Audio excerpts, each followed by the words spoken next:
Les quiero invitar a abrir sus Biblias a Efesios capítulo 2. Pasaje extremadamente conocido, leído, estudiado, predicado. Y esta mañana es mi desafío querer predicar sobre la gracia de Dios cuando hay tanto para decir. Predicar sobre la gracia de Dios es como predicar sobre el amor de Dios, la bondad de Dios. Hay un sinfín de material para poder estudiar en las Escrituras, muchísimos libros. Pero bueno, el deseo es entender por qué el Señor nos habla de su gracia en este pasaje. Efesios 2, 4 al 10 va a ser nuestro enfoque de hoy. Pero comienzo en el versículo 1. Efesios capítulo 2, versículo 1. Dice la palabra: Y Él os dio vida a vosotros cuando estabais muertos en vuestros delitos y pecados, en los cuales anduvisteis en otro tiempo, siguiendo la corriente de este mundo, conforme al príncipe de la potestad del aire, el espíritu que ahora opera en los hijos de desobediencia, entre los cuales también todos nosotros vivimos en otro tiempo, en los deseos de nuestra carne, haciendo la voluntad de la carne y de los pensamientos, y éramos por naturaleza hijos de ira, lo mismo que los demás. Pero Dios, que es rico en misericordia, por su gran amor con que nos amó, aun estando nosotros muertos en pecados, nos dio vida juntamente con Cristo. Por gracia sois salvos. Y juntamente con Él nos resucitó, y asimismo nos hizo sentar en los lugares celestiales con Cristo Jesús, para mostrar en los siglos venideros las abundantes riquezas de su gracia en su bondad para con nosotros en Cristo Jesús. Porque por gracia sois salvos por medio de la fe, y esto no de vosotros, pues es don de Dios, no por obras, para que nadie se gloríe.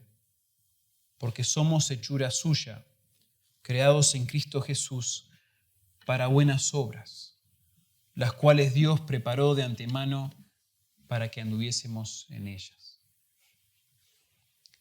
Este pasaje, mientras lo leía, seguramente muchos de ustedes lo iban recitando de memoria, ¿verdad? Particularmente los versículos 8 al 10. Es un pasaje muy, muy conocido sobre un tema muy conocido y también demasiado importante. Cuando uno lee sobre la gracia de Dios y lo que muchos han dicho a través de la historia, lo destacan como la esencia del Evangelio. Spurgeon dijo que es el manantial de nuestra salvación. Es el corazón del Evangelio cristiano.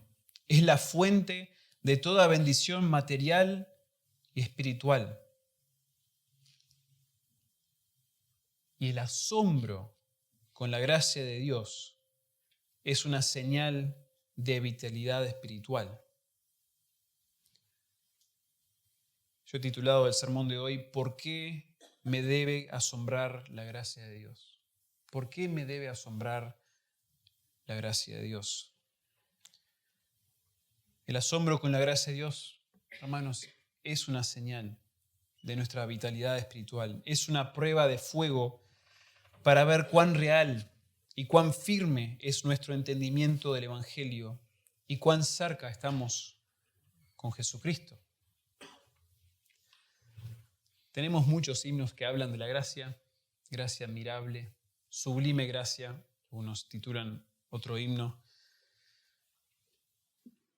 Dice un autor: se ha vuelto una gracia acostumbrada, hemos perdido el gozo y la energía que se experimentan cuando la gracia parece realmente asombrosa. Para mí, hermanos, esto es algo muy necesario, muy importante, pensar en cuán fácilmente me puedo acostumbrar a la gracia de Dios. Cantamos mucho acerca de esto. Entendemos como evangélicos que nuestra salvación se basa en la gracia de Dios, ¿sí?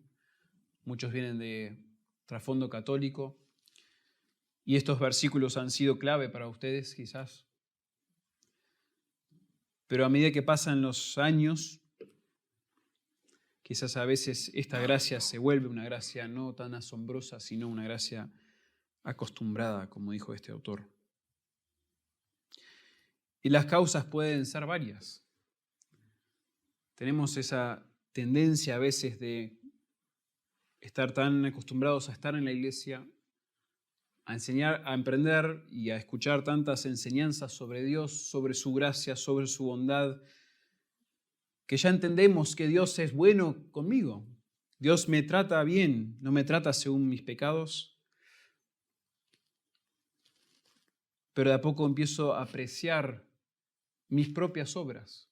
Un autor que estaba leyendo decía que tenemos esa gran tendencia a veces de olvidarnos de a poco de la gracia de Dios porque estamos ahora abrazando nuestras propias obras buenas que en realidad Dios preparó de antemano.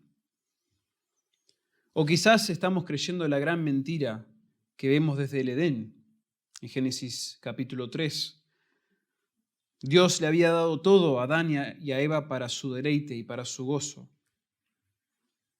Nada estaba restringido en ese hermoso Edén, a no ser un árbol que representaría el amor y confianza de la humanidad hacia este Dios tan bondadoso. Dios creó a Adán y Eva, los puso en el jardín de Edén, les enriqueció físicamente y espiritualmente con todo lo que necesitaban, y lo único que fue una restricción, el único mandamiento, digamos en un sentido negativo, fue: no comas de este árbol, confía en mí, muestra tu amor por mí ahora, al no tomar de ese fruto. Y de allí vemos en la narración que la serpiente toma eso, les miente a Adán y Eva y los lleva a enfocarse en la única restricción, no a enfocarse en toda la gracia de Dios, toda la bondad de Dios por medio del Edén, sino en esa única restricción. Y así denominar a Dios como restrictivo, como egocéntrico, como severo. Y también miente al decir que Dios no iba a permitir la muerte al ellos desobedecer. Eso también era algo falso de parte de Dios. Y esta mentira era un asalto de la generosidad y la integridad de Dios. Y la humanidad a partir de ese momento cree esta mentira. Y aún creyentes pueden empezar a dudar de la bondad de Dios. Y por eso, hermanos, un pasaje tan conocido como este, un concepto tan repetido como la gracia de Dios, necesita ser recordada, necesita ser el enfoque de nuestro asombro. Debemos asombrarnos cada día más. Necesitamos el Evangelio de gracia para refutar y transformar nuestros corazones duros para recibir su gracia y asombrarnos de su salvación por medio de Cristo. Y esto nos lleva a la carta de Efesios. Pablo había llegado a la iglesia de Éfeso. Eran las ciudades más importantes de toda Macedonia. Él estaba predicando el evangelio a los gentiles. Pablo hasta tuvo un tiempo en Éfeso donde vivió, ministró en esa ciudad. Pero cuando escribe esta carta, esta epístola, él está probablemente preso en una casa en Roma. Y desde allí, Pablo nos da esta carta bastante única, en un sentido, porque no da mucha explicación de por qué la escribe, ni a quién la escriba, cuáles son las razones por escribirla, sino que nos da una asombrosa, una tremenda explicación de quiénes somos en Cristo. Pablo instruye mucho en esta carta a los Efesios, da mucha instrucción espiritual, pero su propósito principal, no solamente que nosotros tengamos ahora el versículo 8 y 9 del capítulo 2 memorizados y tengamos instrucción de cómo somos salvos por gracia, por medio de la fe, no por obras, para que nadie se gloríe, sino para animar, para motivar a los creyentes con la realidad de las bendiciones que son suyas al estar en Cristo. Pablo está escribiendo a una nueva iglesia, a una audiencia que es la nueva creación de Dios. Cristo inauguró algo hermoso en la iglesia y en sus vidas al encarnarse, al vivir en obediencia y al morir y luego resucitar y ser exaltado sobre todas las cosas. El nuevo pacto ha resultado en una nueva realidad, nuevas bendiciones para aquellos que están en Cristo. Capítulos 1 al 3 trata con esto. Leemos estos capítulos, mucha instrucción acerca de quiénes somos en Cristo, qué ha hecho Dios en nosotros por medio de Cristo. Y luego, con esa instrucción en mente, esa doctrina, Pablo pasa a desafiar, a exhortar a los efesios a poner en práctica la nueva vida que es suya en Cristo. ¿Sí? El famoso instrucción que lleva a la aplicación, la doctrina que lleva a la conducta. ¿Sí? Y ahí tenemos la división muy clara en el capítulo 4, versículo 1 de Efesios. Yo pues, preso en el Señor, os ruego que andéis como es digno de la vocación con que fuisteis llamados. Fueron llamados de una manera tan asombrosa, capítulos 1 al 3, lo que hizo Dios en Cristo, por medio de Cristo, para Cristo en ustedes, queridos efesios, es increíble. Ahora actúen de manera correspondiente. Ahora vivan quienes son, en el día a día, en sus familias, en las iglesias, en sus trabajos.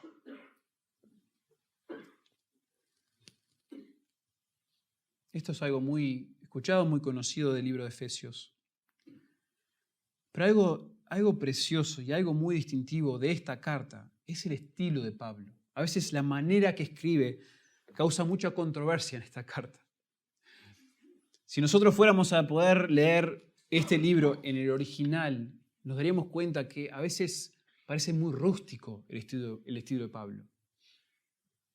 Parece que agarré el ensayo de mi hijo de 5 años que no tiene punto y coma y le falta esto y lo otro y como que a veces es difícil de entender, ¿no? Bueno, Pablo no es difícil de entender necesariamente, pero escribe de una manera que no es tan común o no era tan común en esos tiempos. Varios comentaristas han dicho, por ejemplo, que el versículo 3 al 14 del capítulo 1 se podría explicar como si fuera todo una oración, un enunciado, sin puntos, sin comas, todo junto, porque Pablo desea comunicar de una manera impactante quiénes somos nosotros en Cristo. Qué increíble lo que Dios ha hecho en la vida del creyente por medio de Cristo. Y no solamente lo hizo Dios Padre, sino que participó también Dios Hijo y el Espíritu Santo. Es una obra trinitaria que Pablo lo escribe de una manera muy particular para que nosotros seamos impactados, sorprendidos. No puede ser. No puede ser que yo soy todo esto en Cristo, que tengo todas estas bendiciones espirituales en Cristo. No puede ser. Quizás muchos de ustedes han escuchado esa cierta explicación de versículos 3 al 14, pero después muchas veces se olvida al continuar en el capítulo 1 y entrar al capítulo 2 que hay algo parecido ocurriendo en el estilo de esos párrafos también.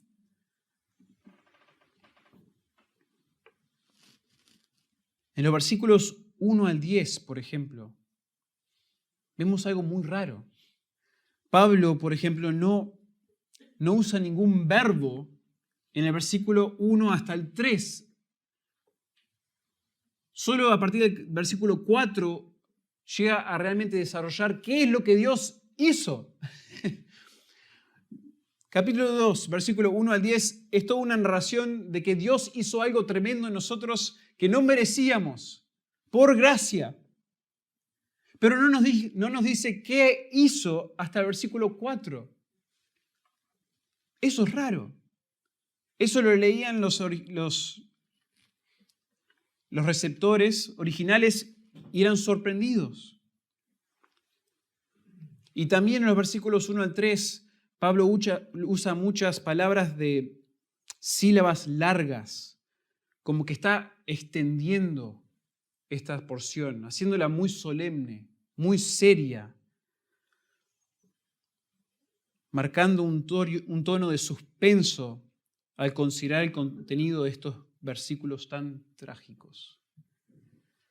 Y luego en el versículo 4 empieza a escribir de una manera más ligera, como que está creciendo este mensaje de Pablo a decir, pero Dios, mira lo que ha hecho.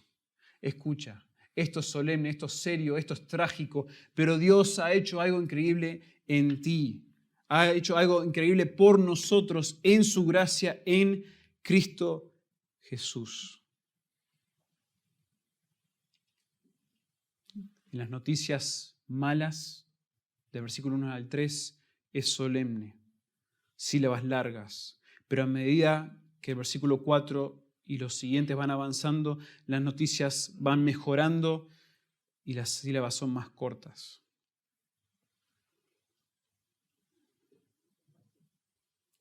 Esto, hermanos, es una explicación grandiosa de la gracia de Dios al considerar las malas noticias del versículo 1 al 3 y luego las buenas noticias de Dios y su gracia en la salvación en los versículos 4 al 10.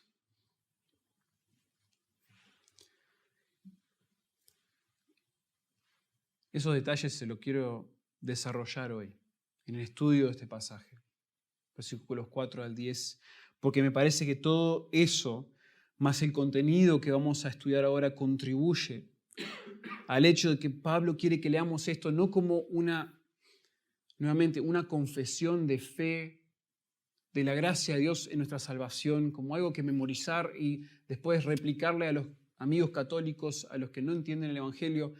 No.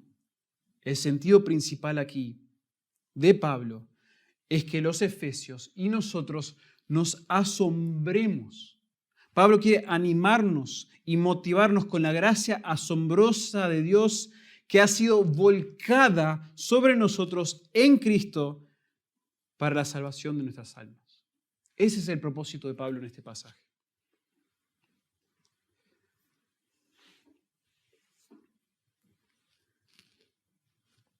Qué concepto tan complejo que es la gracia. Ya se los dije.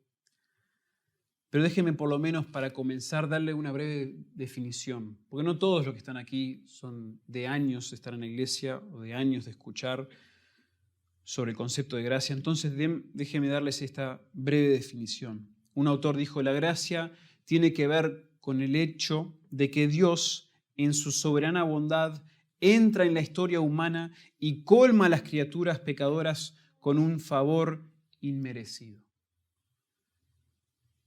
A algunos teólogos no les gusta hablar de la gracia de Dios como un atributo de Dios, como algo que caracteriza eternamente a Dios, porque quizás Dios no era un Dios de gracia antes del pecado, porque la gracia en sí tiene que ver con darle favor inmerecido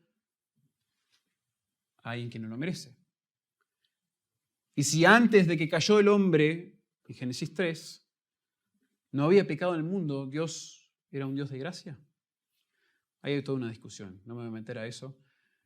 Pero entendamos que la gracia en sí tiene que ver con, por lo menos, la bondad de Dios expresada a personas que no la merecen. Es Dios volcando su bondad, lo bueno que es sobre personas que no lo merecen.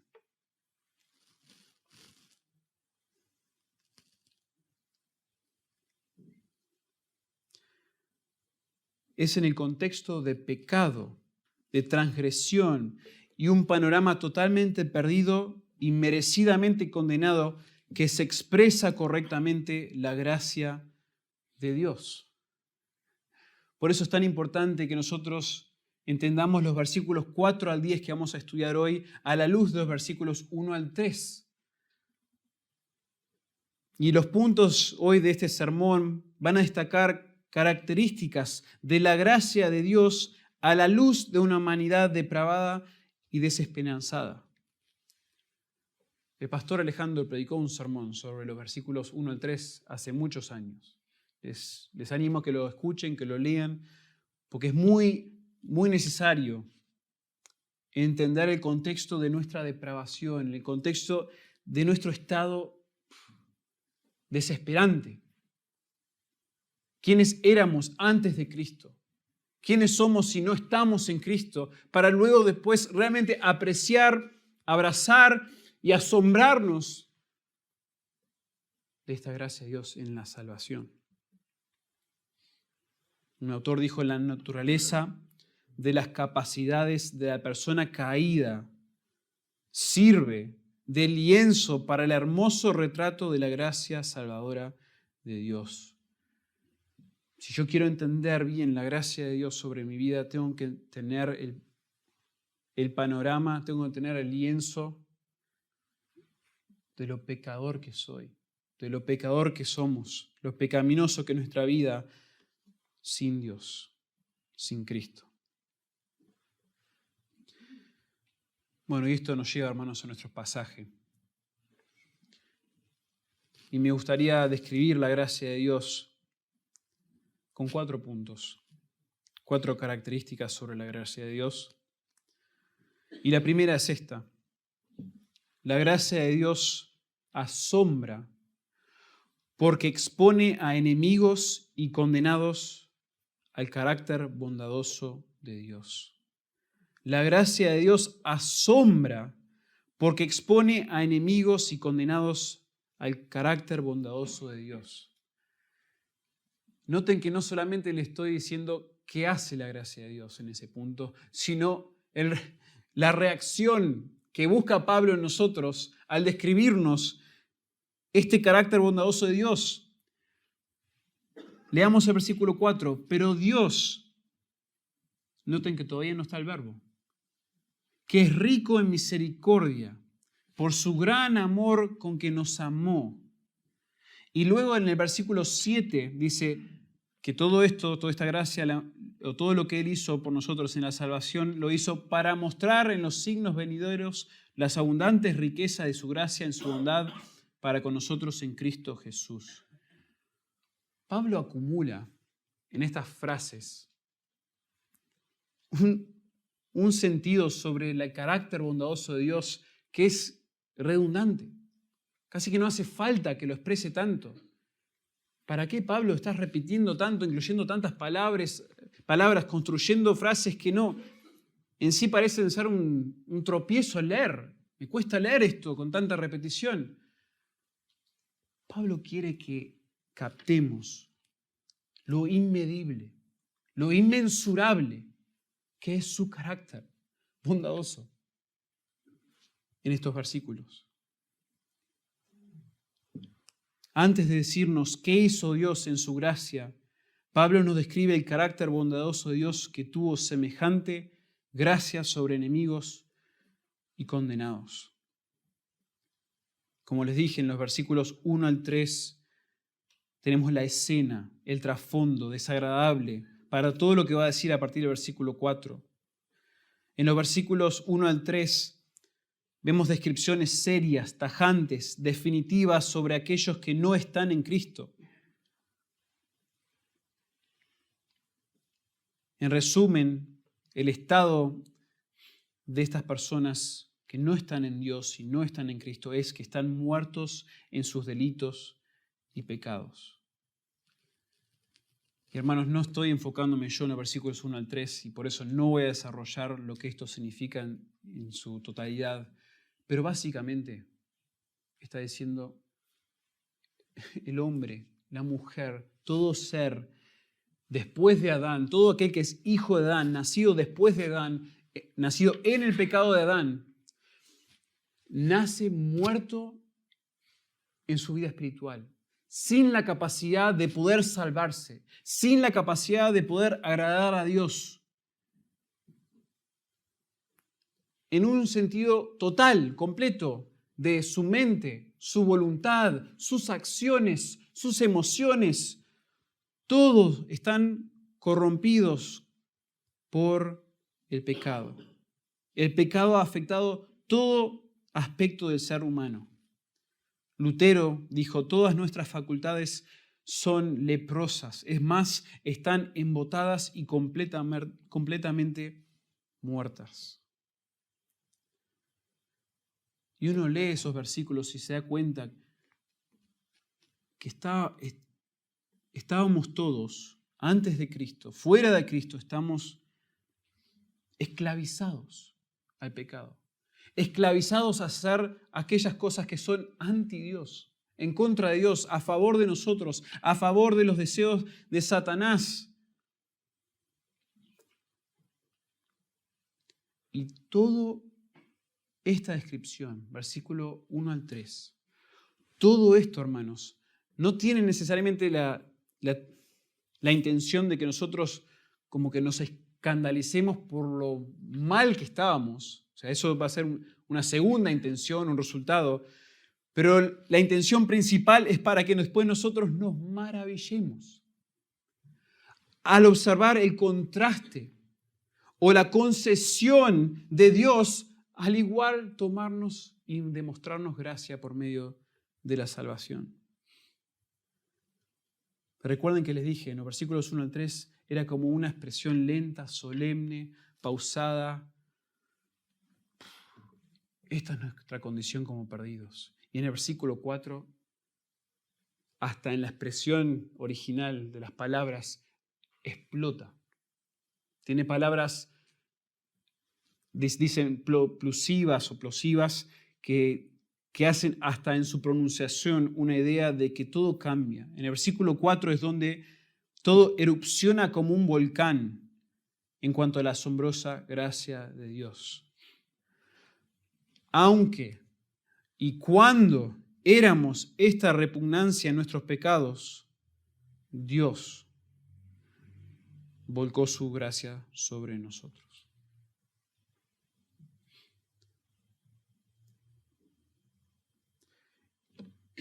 Y la reacción inmediata de alguien que lee estos versículos, al leer todos los versículos 1 al 3 y entender bien quiénes somos en Cristo, quiénes son estos incrédulos sin Cristo, es ¿por qué? ¿Por qué Dios haría esto? ¿Por qué Dios, si es bueno, si Dios es independiente, no necesita de nosotros, sino que podría destruir a toda la humanidad, recrear a la humanidad y hacer lo que Él quiera con su creación? ¿Por qué Dios demuestra esta gracia?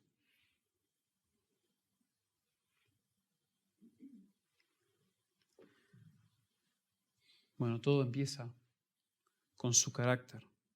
El carácter de Dios es el que comienza y concluye esta salvación por gracia. En el texto aquí, hermanos, es tanto el carácter bondadoso de Dios, es tanto la causa por la cual Él nos muestra gracia, como el propósito. No sé si se entiende la distinción. La causa es, estas son las razones por las cuales Dios va a obrar su bondad, sus obras. Y después el propósito es, esto de acá me baso, la razón es esta, y el propósito es para cumplir esto. Y tanto la razón como el propósito tienen que ver con el carácter de Dios. Dios quiere manifestar su gracia, y Dios manifiesta su gracia porque es bondadoso, porque es un Dios de gracia. Es como que subraya, redondea todo este concepto de una manera aún estílica, para que nosotros nos asombremos en su rica misericordia y en su gran amor con que nos amó. Fíjense, el texto dice, pero Dios, que es rico en misericordia, por su gran amor con que nos amó.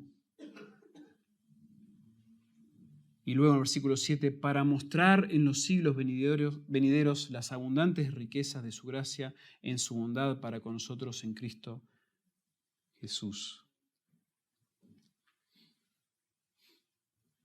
Noten cómo cada una de estas palabras, la misericordia de Dios, el amor de Dios, no están solas en el texto. Pablo dice, Dios es rico en misericordia, tiene abundancia, más que suficiente. Y su misericordia es la bondad o compasión hacia una persona en necesidad. O sea, Dios tiene más que abundante, más que suficiente compasión, bondad hacia estas personas. ¿Y estas personas quiénes son? No son personas neutras, perdidas, sin rumbo, en un sentido. Son personas que tienen un rumbo contrario a Dios. Son enemigos de Dios, condenados por su pecado. Y Dios, porque es rico, abundante en su misericordia y por el gran amor con que nos amó, que esta frase también, la repetición es como se siente innecesaria, porque usa tanto el sustantivo como el verbo y repite meramente que Dios es amor, el gran amor con que nos amó, enfatizando esa gran disposición benevolente. Son palabras, hermanos, misericordia, gracia, bondad, todas tienen un aspecto sinónimo. Y todos aportan que nosotros pensemos en su gran bondad inmerecida hacia nosotros. Luego, lo del versículo 7, el carácter bondadoso de Dios es la causa, pero también el propósito detrás de la gracia en la salvación. Después de describir el acto salvífico de Dios por medio de Cristo, vuelve al carácter de Dios para indicar por qué actuó de manera tan bondadosa con hombres y mujeres que no lo merecían. Dios logró esta increíble salvación para que el mundo pueda conocer y pueda evidenciar en el primer siglo, cuando se escribió esta carta, ahora, en nuestro tiempo, en una década, en un siglo de ahora y para siempre, las abundantes riquezas de su gracia. Hermanos, Dios quiere que nosotros los conozcamos a Él como el Dios de gracia. Es el Dios de otros atributos o de otras descripciones también, pero hay un énfasis enorme en las Escrituras de que Dios es una y otra vez un Dios de gracia, de mostrar bondad, favor inmerecido a una humanidad que nunca lo mereció. Muestra su bondad en momentos críticos. Caen Adán y Eva en el pecado, Dios muestra gracia. ¿Sí? Al prometerle su Mesías. Cae la humanidad en el pecado tan espantoso que viene el diluvio y Dios le da gracia de nuevo. Nunca va a destruir de la misma manera por medio de un pacto que hace con la creación. Nunca va a destruir de nuevo de esa manera. Va a mostrar gracia y favor hacia ellos. Hacia Abraham. Hacia Israel. Una y otra vez, yo soy un Dios de gracia. Lento para la ira.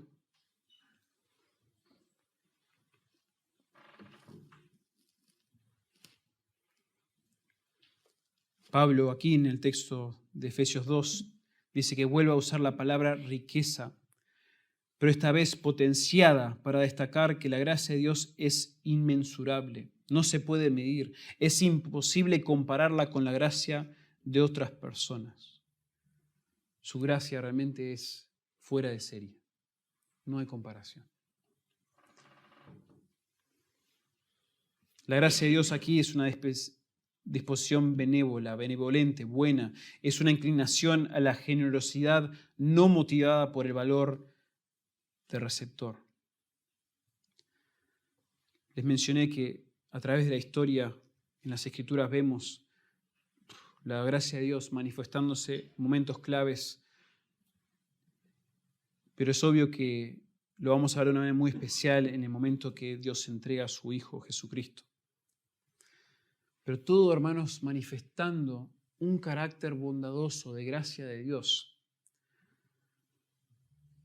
Una tendencia a veces es pensar de que Dios nos ama porque dio a su Hijo.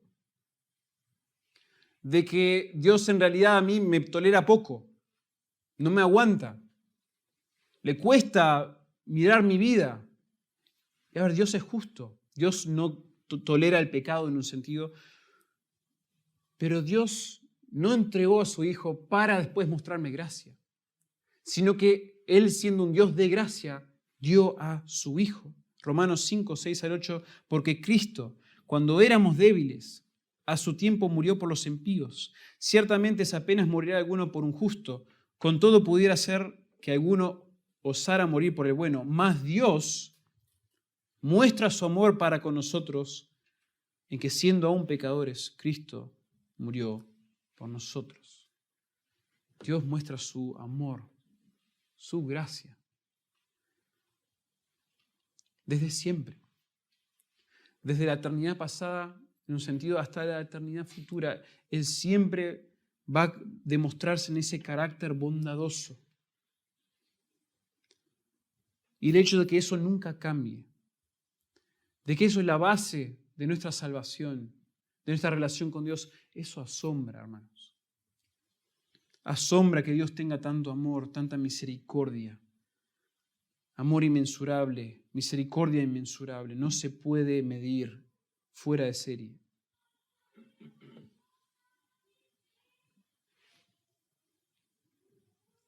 La gracia de Dios es asombrosa.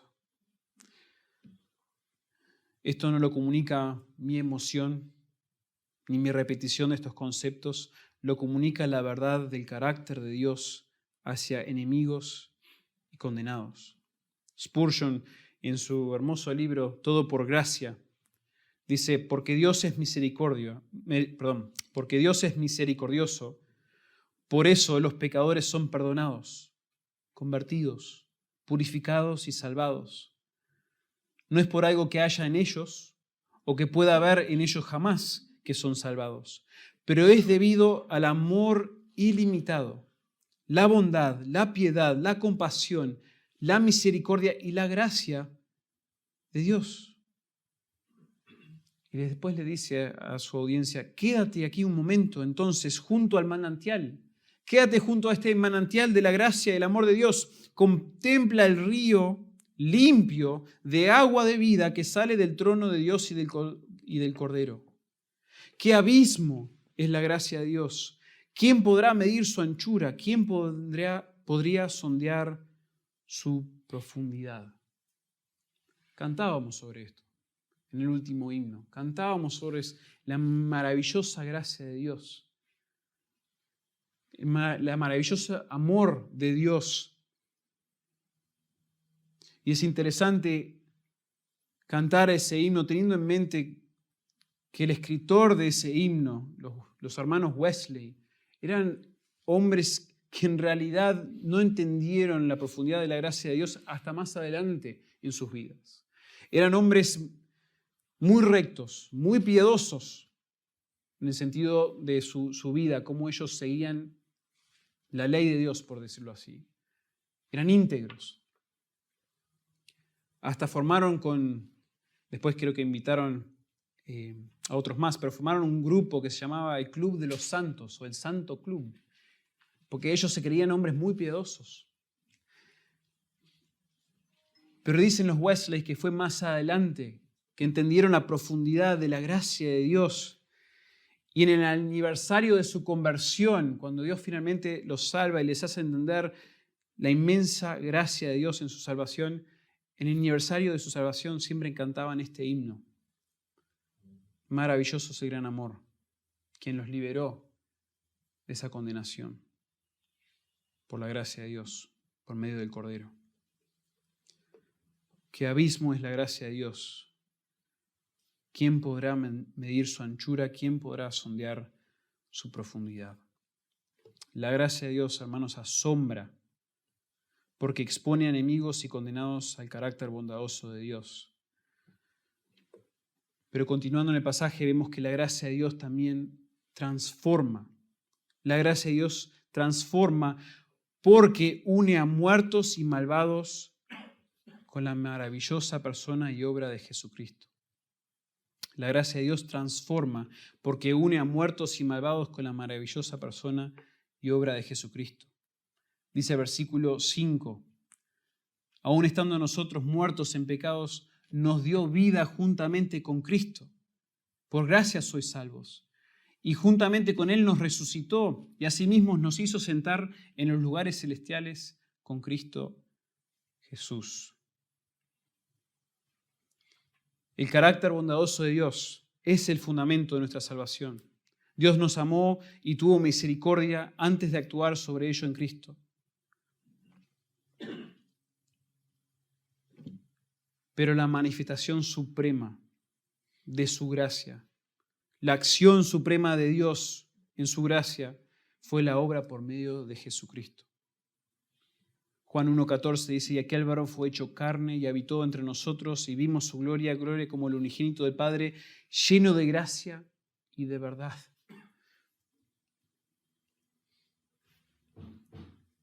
Todos estos momentos hermosos que Dios nuevamente expone su gracia, no juzga y condena a las diferentes personas o pueblos, sino que muestra su gracia. Ninguna de ellas se compara al momento cuando Dios da a su Hijo y el Verbo se hace carne y Él está lleno de la gracia de Dios y de verdad.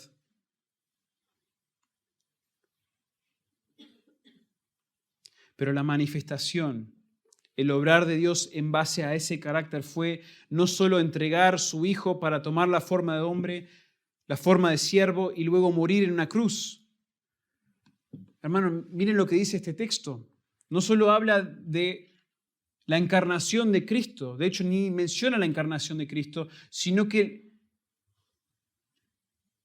la enseñanza principal, la doctrina en este texto es que Dios une a pecadores inmerecidos con su Hijo perfecto y su obra maravillosa. Esto es asombroso.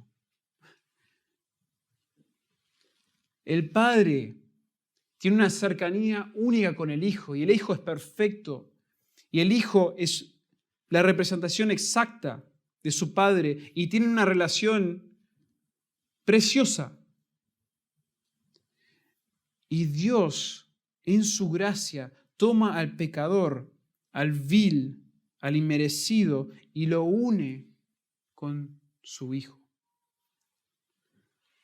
Noten los verbos de este pasaje. Aquí finalmente llegamos, ahora sí, a los verbos. Versículos 1 al 3, pura descripción de quién iba a beneficiar Dios con esta salvación, que éramos nosotros perdidos en nuestros pecados, muertos en delitos y pecados. Versículo 4 nos presenta el sujeto, Dios, rico en misericordia por su gran amor. Y la acción es esta, que Dios en su gracia nos dio vida juntamente con Cristo. Juntamente con Él nos resucitó y nos hizo sentar junto con Él en los lugares celestiales con Cristo. Y aquí el énfasis, hermanos, uno de ellos al menos, es que Dios hizo todo esto. Dios tomó a seres viles y merecidos y los une con Cristo. Era imposible que la humanidad en su estado de mortandad espiritual pueda actuar para salvarse de la condición y condenación de sus pecados. Entonces enfatizan que la salvación es una obra de Dios. No es el hombre haciendo obras, no es el hombre acercándose a Dios, sino Dios acercándose al hombre. Y lo otro que indican estos verbos es una unidad y relación asombrosa entre Cristo y pecadores.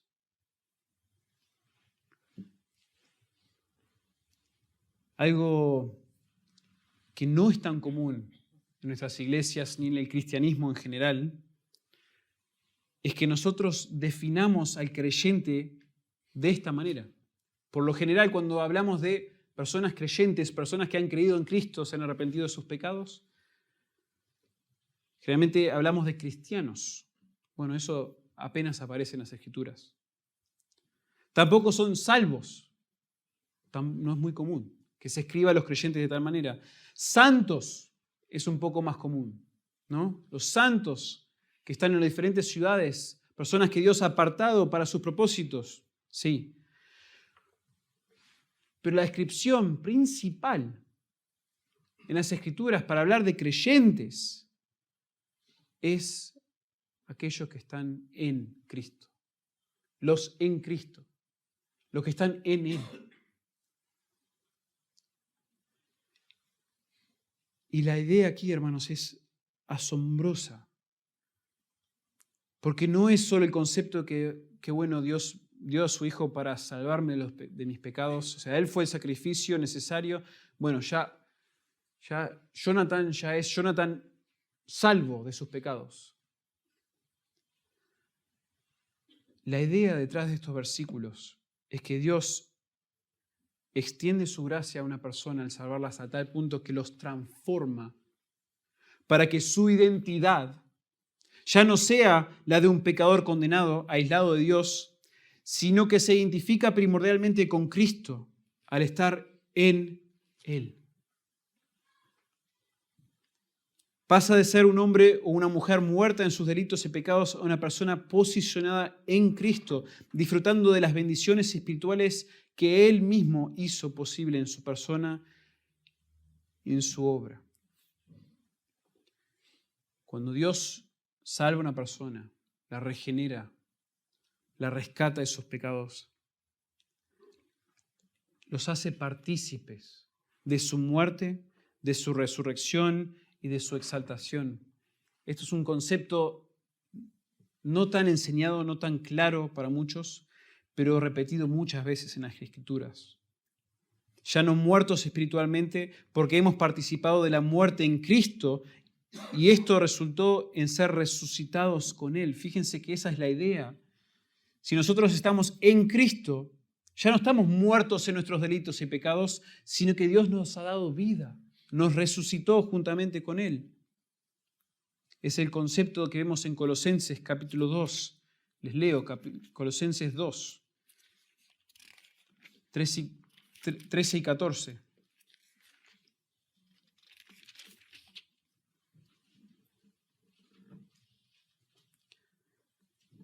Colosenses 2, 13 y 14. Y a vosotros, estando muertos en pecados y en la incircuncisión de vuestra carne, os dio vida juntamente con Él, perdonándonos todos los pecados, anulando el acta de los decretos que había contra nosotros, que nos era contraria, quitándola de en medio y clavándola en la cruz. Por medio del sacrificio de Cristo y nuestra muerte en Cristo, Dios nos da vida juntamente con Él. Obvio que esto a veces, es difícil como imaginar, posicionar en nuestra mente. Pero la idea es que nosotros somos participantes, ya no somos nuestros, ya no nos pertenecemos a nosotros mismos, ya no pertenecemos a nuestro pecado en un sentido, ya no nos domina, sino que por medio de morir en Cristo, resucitar con Cristo y ser exaltado con Cristo, ya no hay nada que pueda suceder que nos pueda separar del amor de Cristo. Ya su gracia nos da todo lo que necesitamos para no solamente ser salvos de nuestros pecados hoy y estar con Él, sino también para vivir una vida que le agrada, como vamos a ver. Hermanos, esto me lleva a pensar que tenemos que tener mucho cuidado con separar a Cristo de sus beneficios. Creo que eso es una de las cosas más útiles de entender nuestra salvación en términos de que estamos en Cristo. Una tendencia sutil en la historia de la iglesia ha sido separar la persona de Cristo de sus beneficios. Yo no sé si a ustedes les pasa que nuestra meditación muchas veces se trata de que, bueno, yo ya soy redimido, yo ya soy justificado, yo soy santificado, voy a ser glorificado algún día totalmente con Cristo. Esos son los beneficios de estar en Cristo. Nos volvemos admiradores de todas estas doctrinas preciosas, todos estos beneficios de estar en Él. Y sutilmente, hablan pastores y teólogos a través de la historia, y sutilmente comenzamos a vivir como si las poseemos en nosotros mismos. Es como que empezamos a desligar todos estos beneficios de la persona en la cual nosotros tenemos que estar dependiendo. de la persona que tenemos que estar permaneciendo en Él para que estos beneficios se cumplan su realidad.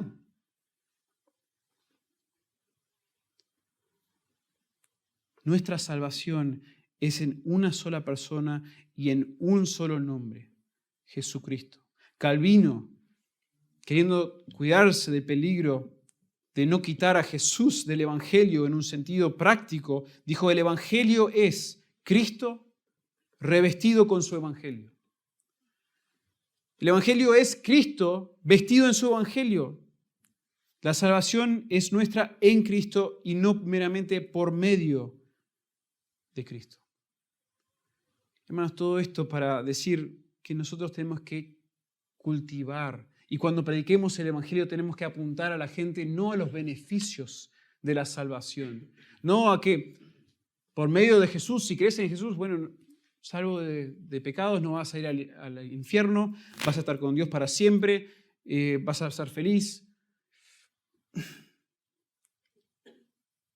La salvación es la redención de nuestros pecados, y todos estos beneficios vienen por medio de la gracia de Cristo y nuestra confianza, nuestro amor, nuestro temor de Cristo.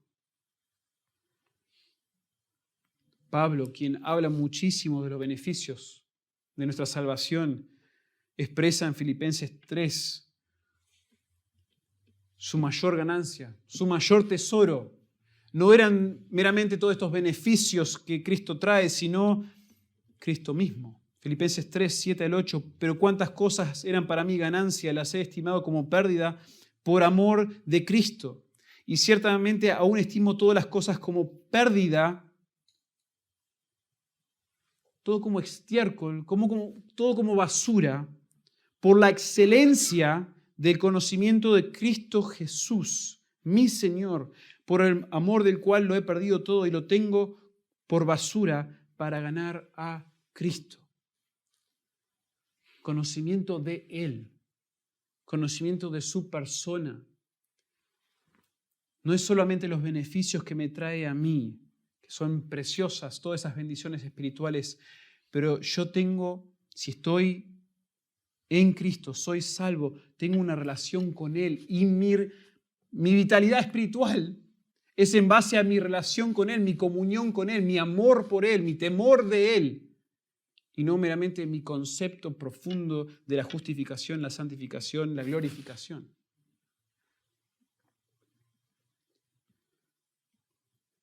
La gracia de Dios asombra, pero la gracia de Dios también transforma, porque une a muertos y malvados con la maravillosa persona y obra de Jesucristo. Hermanos, esa es una tremenda salvación. No solamente un rescate de condenación, sino el colocarnos en el Señor Jesucristo. Dios nos coloca en su Hijo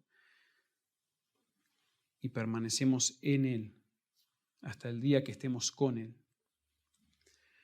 La gracia de Dios asombra, la gracia de Dios transforma, y ahora la gracia de Dios humilla, porque concede a pecadores y rebeldes la salvación gratuita de sus almas.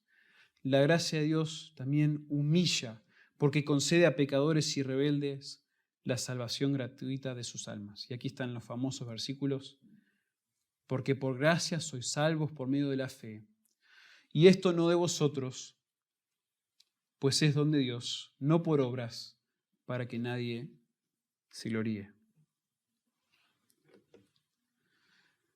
Los versículos 4 al 7 que hemos visto hasta ahora son como la descripción en detalle de la razón, la manera, el propósito de la salvación de personas que están muertas en sus delitos y pecados. Todo esto fue por la bondad de Dios y por medio de una unión íntima con Cristo.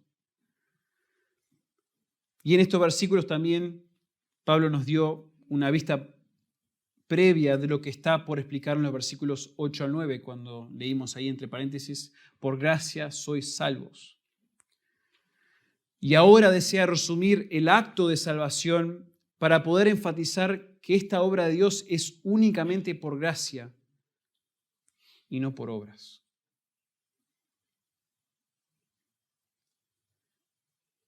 Y la estructura aquí nuevamente es impresionante. Cada frase de esta sección, versículos 8 al 9, está intencionalmente posicionada para resaltar a Dios como autor de esta salvación y su gracia como su fuente. Es como que hay un montón de palabras ahí, pero las palabras que enfatizan la parte de Dios, la obra de Dios y su gracia están puestas para que nosotros al leer digamos Dios, su gracia. Nosotros nada que ver. Comienza en el versículo 8 con justamente la frase, por gracia sois salvos.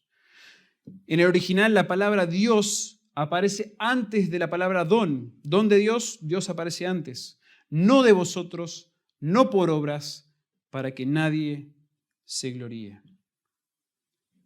Todo esto para exaltar la disposición voluntaria y activa de Dios para orar por aquellos a quienes no tenía obligación alguna.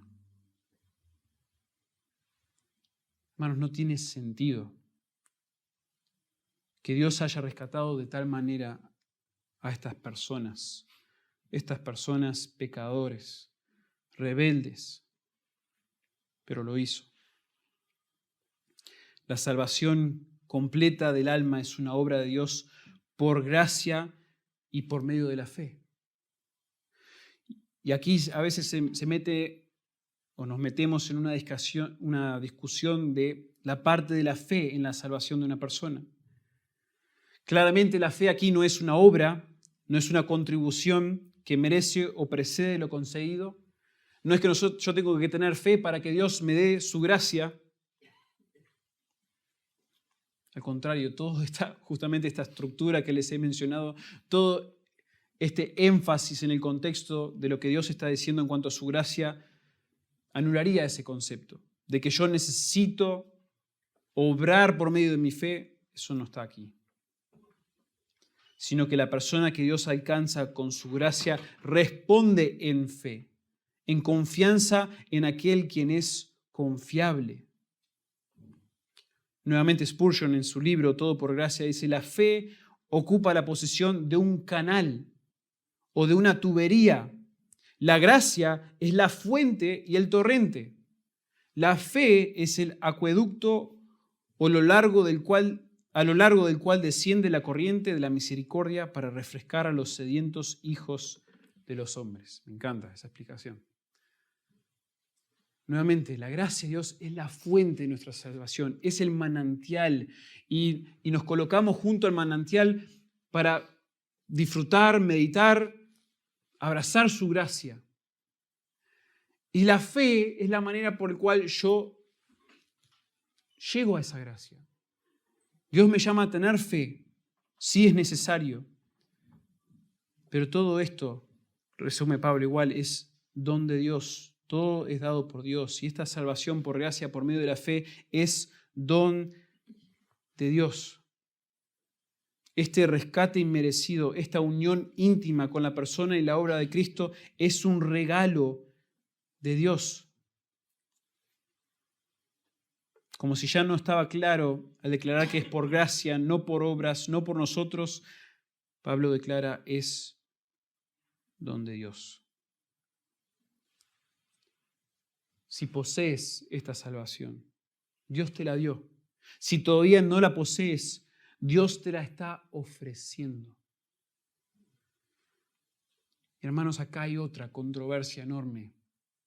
Lamentablemente para muchas iglesias reformadas han puesto tanto énfasis a veces en temas de arrepentimiento. Reformadas y no reformadas, de todo un poco realmente. Pero la gracia de Dios se ofrece a todos, ¿sí? El arrepentimiento, el corregir tu vida, todo eso no es un requisito para que Dios ofrezca su gracia. Dios ofrece su gracia a todos los muertos en sus delitos y pecados. Isaías 55, 1 y 2 nos ilustra cómo Dios ofrece su gracia sin precio, sin condiciones, sin que arregles tu vida. Isaías 55, 1 y 2, a todos los sedientos venid a las aguas. Y los que no tienen dinero, venid, comprad y comed. Venid, comprad sin dinero, sin precio. Venid y comprar, pero no tenés que pagar nada, es un don de Dios. Vino y leche, comprad todo esto. ¿Por qué gastáis el dinero en lo que no es pan y vuestro trabajo en lo que no sacia? Oídme atentamente y comed el bien y se deleitará vuestra alma con grosura. Dios ofrece, hermanos, su gracia por medio de Jesucristo, el perdón de nuestros pecados, sin condiciones. A ver, si Dios te toca con su gracia, vas a arrepentirte, vas a tener fe. Dios va a santificar tu vida, pero Dios está ofreciendo su gracia a cualquiera. No vengas intentando arreglar tu situación ante Dios. No hay condiciones para ofrecerte su gracia. No tienes que reformar tu vida, no tienes que arrepentirte antes de que te pueda decir que Dios está con brazos abiertos ofreciéndote su salvación, su paz, su descanso. Para nada. Mateo 11, 28, 30 es casi como la versión del Nuevo Testamento de lo que leímos en Isaías. Venid a mí todos los que estáis trabajados y cargados, y yo os haré descansar. Llevad mi yugo sobre vosotros y aprended de mí, que soy manso y humilde de corazón, y hallaréis descanso para vuestras almas, porque mi yugo es fácil y ligera mi carga. Dios, Padre, Dios, Hijo, ofrece gracia con brazos abiertos al que sea, al pecador más vil, al que demasiadas veces ha rechazado a Dios. Él está con brazos abiertos y no requiere obras, no requiere nada de ti, sino que vengas a Él.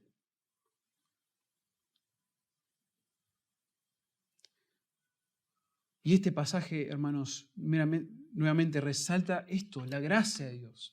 Sí explica que no es por obras, y por eso lo usamos cuando a veces tenemos charlas con personas que creen que salvación es por obras. Obviamente esto es un texto clave.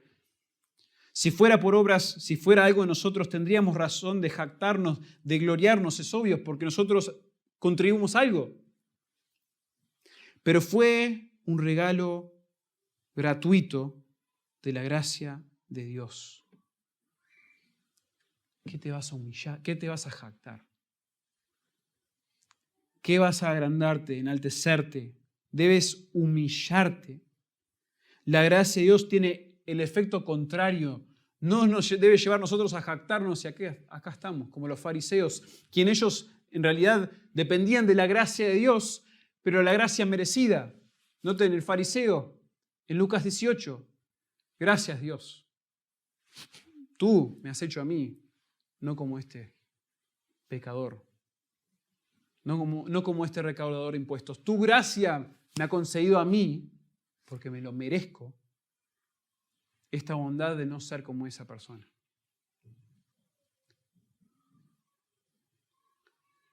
Pero la gracia de Dios tiene el efecto opuesto.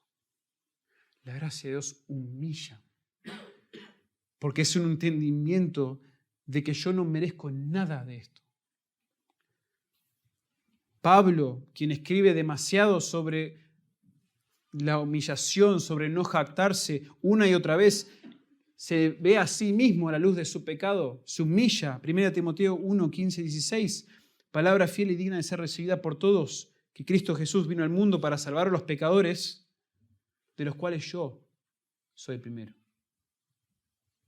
Pero por esto fui recibido a misericordia, para que Jesucristo mostrase en mí el primero, toda su clemencia, para ejemplo de los que habrían de creer en Él para vida eterna.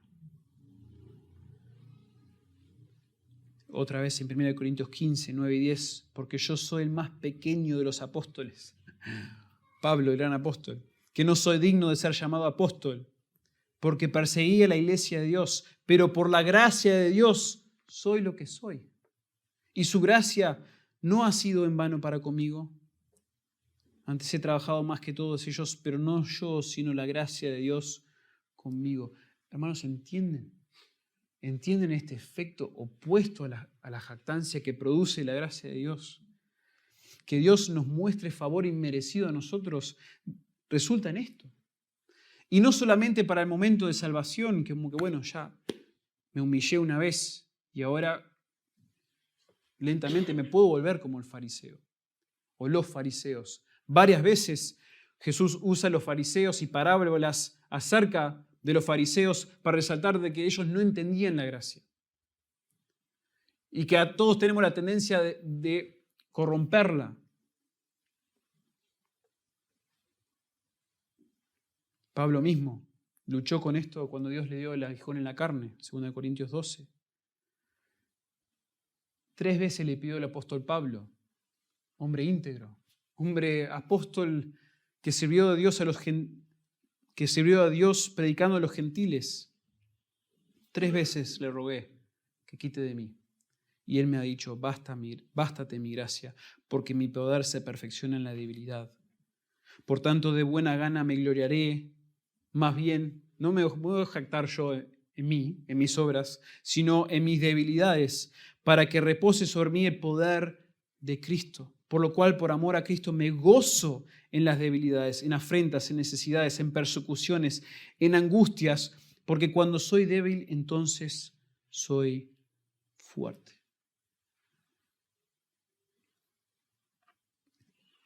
El texto aquí más que nada está enfatizando la gracia de Dios en la salvación, ¿sí?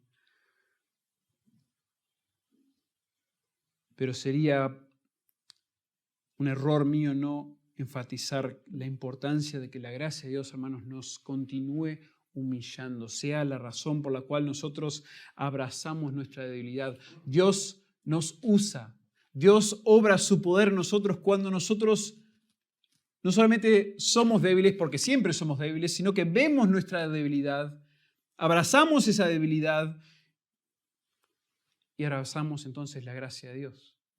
Bástate mi gracia. Señor, necesito de tu gracia. Yo soy un débil. Yo no puedo con esto. Y por eso dependo de ti. Esto lo necesitamos todos.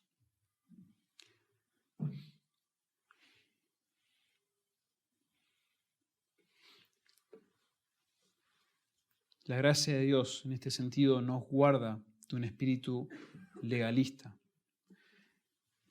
El legalista tiene un concepto erróneo de Dios y de sus mandamientos. Es como el hijo pródigo, que quiso volver a su padre bajo la premisa que sería un siervo, intentando agradarle para no estar bajo su juicio. ¿Qué tendencia es esa? Uno lo lee, cuando lee el texto del hijo pródigo, dice, wow, qué humillación. Y en un sentido sí, se está humillando el hijo pródigo. Pero él quiso volver al padre, queriendo él ahora hacer obras para que el padre lo acepte. Y el padre dice, nada de eso.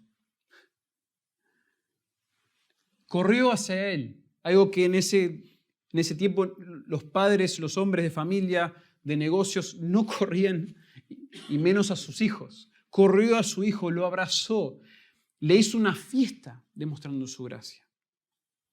El padre lleno de gracia corre al hijo, lo abraza, lo besa, lo perdona, lo acepta en casa y lo festeja, no por sus méritos, sino como regalo por amor y misericordia. La gracia de Dios humilla. La gracia de Dios humilla porque concede a pecadores y rebeldes la salvación gratuita de sus almas. Y por último, hermanos, la gracia de Dios santifica. La gracia de Dios santifica porque renueva a malhechores y mundanos para que puedan agradar a Dios con sus vidas. La gracia de Dios santifica porque renueva a malhechores y mundanos para que puedan agradar a Dios con sus vidas. Versículo 10. Porque somos hechura suya, creados en Cristo Jesús para buenas obras, las cuales Dios preparó de antemano para que anduviésemos en ellas. Pablo incluye una aclaración más, un argumento más a favor de esta asombrosa gracia. desea revertir el concepto hipotético de una salvación por obras, lo cual es imposible cuando es un regalo de Dios. Y su aclaración informa que las buenas obras no son producto de uno mismo, sino producto de la renovación que Dios hace en pecadores que antes caminaban según la corriente de este mundo. Fíjense cómo acá da una vuelta de 180 grados. Los primeros versículos del capítulo 2, el pecador, el muerto en sus delitos y pecados, anda según la corriente de este mundo. Y la sección termina diciendo que ahora sí tienes un andar distinto, transformado, recreado por Dios. Y la razón es porque eres hechura suya. Somos su creación. Pasamos de ser malhechores a hechura suya, de hacer el mal en todo sentido, a hacer el hecho o la obra de sus manos para luego hacer el bien. O sea, nuevamente, frases, palabras que Pablo junta y arma para que nos comunique lo increíble que es este proceso de transformación, de santificación de una persona.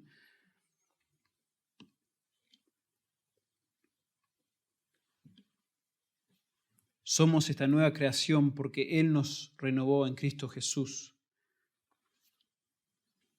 Somos creados para buenas obras dignas de agradar a Dios. No poseíamos la capacidad de agradar a Dios con nuestras obras antes de nuestra salvación, antes de ser unidos con Cristo. Toda obra antes de su gracia era un trapo de inmundicia ante los ojos de Dios, incapaz de agradarle, y menos para comprar mi propia salvación. Pero en Cristo, el creyente es creado para buenas obras, para agradar a Dios, para amar a Dios, temer a Dios y servir a Dios. El diseño de Dios no solo incluyó la santificación o la renovación interna de nuestras almas, hasta el punto de Pablo, sino que su diseño también incluyó un plan detallado y predeterminado de las buenas obras que Él ya preparó para nosotros. La gracia de Dios nos tocó de tal manera que Dios tomó a hombres y mujeres que andaban en tinieblas según este mundo, según sus pasiones, sus intenciones satánicas, y nos transformó en Cristo, según su gracia, para recrearnos en personas que ahora pueden andar en las buenas obras que Dios preparó de antemano. Hermanos, de alguna manera, la gracia nos santifica en el sentido de que ahora somos una nueva criatura, renovados en Cristo. Y al ser renovados en Cristo, esa gracia nos continúa enseñando, nos muestra cómo vivir piadosamente. Eso es lo que dice Pablo en Tito 2:11.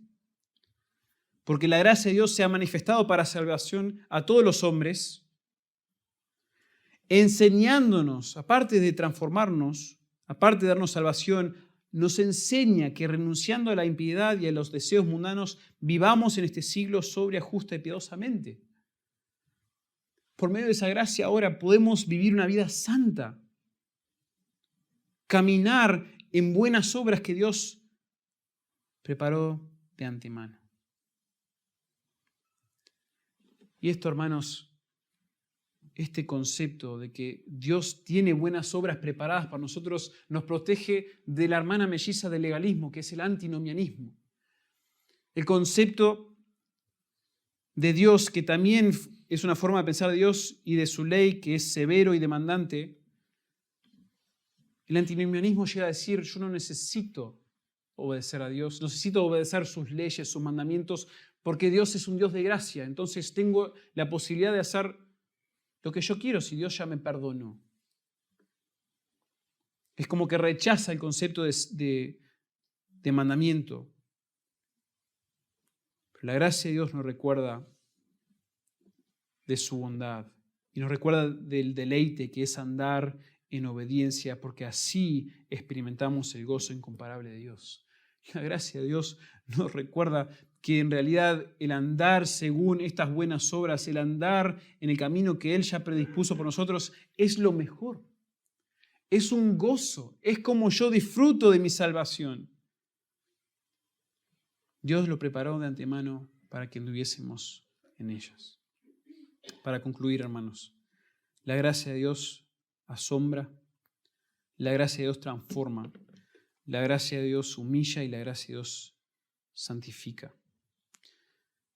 Que esta hermosa gracia en Cristo Jesús para buenas obras nos asombre cada día, nos anime y nos motive a vivir según nuestro precioso llamado, según la inmerecida salvación que Dios nos ha otorgado. Este es un solo texto, es un texto con bastante contenido, es un texto con mucha doctrina, mucha enseñanza profunda, mucho que desmenuzar. Pero el punto principal es causar que nosotros nos maravillemos, nos asombremos de que la gracia de Dios nos alcanzó, sí para salvarnos, pero para hacer todo esto, para transformarnos, para humillarnos, para santificarnos. Y es cuando nosotros nos aferramos a esa gracia en Cristo Jesús y en su obra, cuando nuestras vidas realmente son de bendición para Dios, para la iglesia y para honrarles con nuestras vidas. Padre, te damos tantas gracias por este texto, en toda su profundidad y complejidad, Señor, en todos los detalles con la cual tú la inspiraste. Padre, nos enseña, nos instruye, nos nutre. Señor, necesitamos de tu gracia.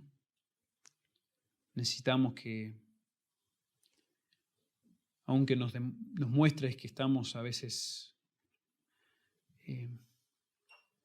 no asombrados con ella, no deleitándonos en ella, sino casi que nos hemos acostumbrado a la gracia.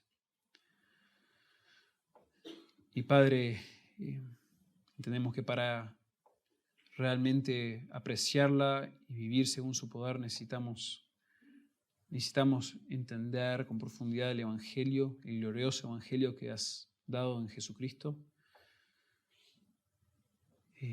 Necesitamos disfrutar y deleitarnos en tu carácter, en la persona de Cristo y en su obra. Señor, en la oferta gratuita que nos das a nosotros, Padre, de tu gracia y también en el poder que tiene tu gracia para santificarnos. Señor, todo esto son verdades, sí que nos instruyen, pero que nos llevan y deben motivarnos a la obediencia. Obra en nosotros hoy, Señor, tu gracia. Enséñanos a vivir según ella. En el nombre de Cristo oramos. Amén.